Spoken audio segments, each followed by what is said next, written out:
ఓం నమో వెంకటేశాయ.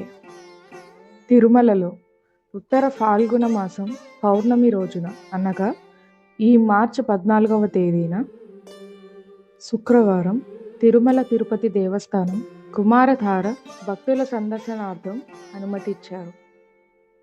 కావున భక్తులు సద్వినియోగం చేసుకోగలరు.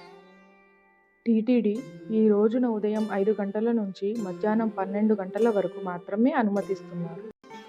ఈ సందర్భంగా కుమారధార ప్రాశస్త్యం గురించి తెలుసుకుందాం.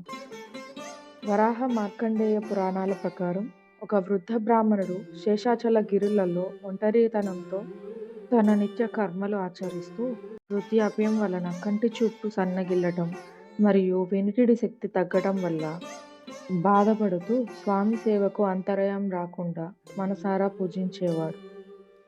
అందున ఒకరోజు స్వామి ప్రత్యక్షమయ్యి సంభాషించగా వృద్ధుడు స్వామితో ఇలా విన్నవించుకున్నాడు. స్వామి, వృద్ధాప్యం వలన యజ్ఞ యాగాదులు చేస్తూ నిన్ను సేవించలేకపోతున్నాను అని విన్నవించుకున్నాడు. అందున స్వామివారు నీవు శేషాచల తీర్థంలో స్నానం ఆచరించమన్నారు.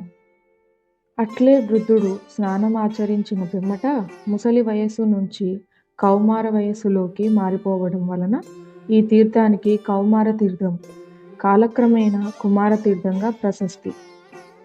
ఇందుకు మరో కథనం ప్రకారం పద్మపురాణం, వామన పురాణం దేవలోక సేనాని అయిన కుమారస్వామి తారకాసురుడి సంహారం తరువాత శివుని ఆదేశంతో తపస్సు చేసి ఈ తీర్థంలో స్నానం ఆచరించి శాప విమోచనం పొందాడు. సాక్షాత్తు కుమారస్వామి ఇక్కడ స్నానం చేయటం వల్ల ఈ తీర్థానికి కుమారధార అనే పేరు స్థిరపడింది. గమనిక: టీటీడీ భక్తుల సౌకర్యార్థం ప్రైవేటు వాహనాలకు ఈ రోజు అనగా మార్చి 14న ఒక్కరోజు మాత్రమే అనుమతి లేదు. టీటీడీ బస్సులు మాత్రమే అనుమతిస్తారు.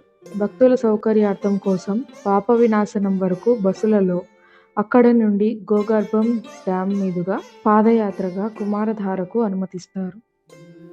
వృద్ధులను, పిల్లలను మరియు శ్వాస సంబంధిత సమస్యలు ఉన్న వారిని అనుమతించరు.